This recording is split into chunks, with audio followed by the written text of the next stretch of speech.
What is toxicity? Toxicity derived from the Latin word toxicus, which can be translated to poisonous, which means something very harmful or very unpleasant. In short, this.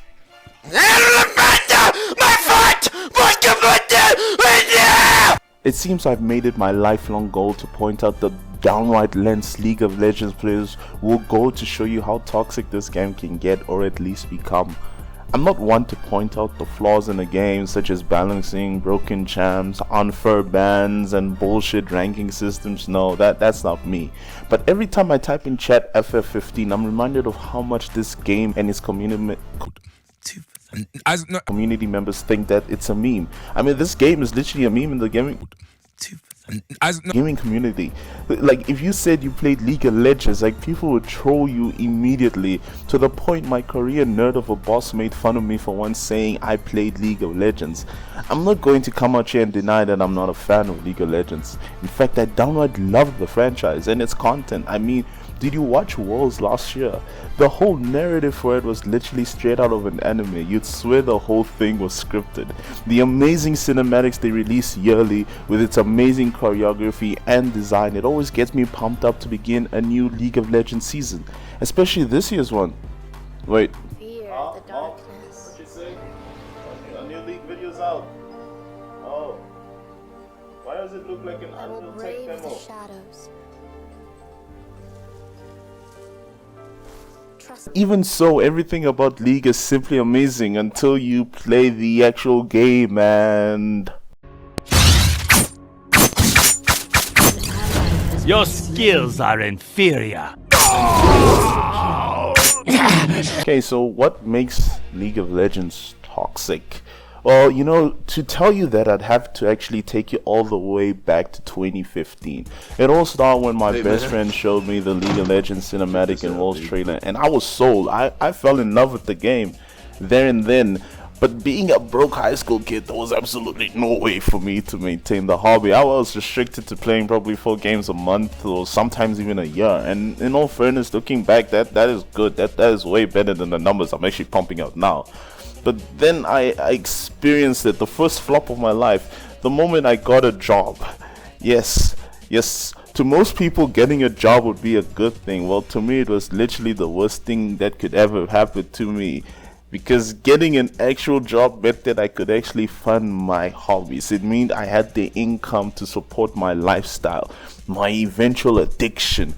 But even then, I never found League addictive. I played the game just to have fun with the boys, with the homies.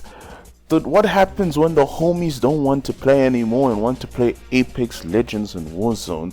What happens to me, the guy they introduced to the game? I'm an RPG fan. In fact, come to think of it, it's not my fault I like this game. If I wasn't peer pressured to running home and playing with the boys, I would never have got sucked into it. I'd have fallen to the wayside. But to go on, the boys left and I stayed. I played a bit and continued making more bad decisions and decided to play ranked. I remember playing ranked 3 games, losing all 3 and immediately saying no because the amount of flame I read in chat was just too damn much. But the year peaked was the following year of 2021, when I decided to give it an actual try, and I played the game so hard I eventually made gold from Iron 4. But no one tells you that in order to climb in League of Legends, you gotta trade something for it. It's either gotta be your love life, your sanity, or your peace. The thing, because as you climb in League of Legends, eventually you realize that every champ counters every champ. Every champ is busted. Mentality falls away, and you're left with just a simple damn, that guy should just go kill himself at the end of the day. Bang! Bang, bang, bang! Bang! Bang! Bang! Bang! Bang! Yeah, Riot! The problem in League of Legends, well, in fact, in any competitive multiplayer game, is when you become good or believe you are good. You watch a YouTuber learn a lane concept, probably smurf the game, and you suddenly think you're faker, yet in reality you're just as shit as everyone else. But your ego clouds your judgment, leaving you with nothing but resentment for your fellow man. There is no denying that there are some players out there who should just never touch rank in League or in any game period because they're shit. But even in that sense, I've seen Smurfs carry Dogwood, so it still comes down to you being bad.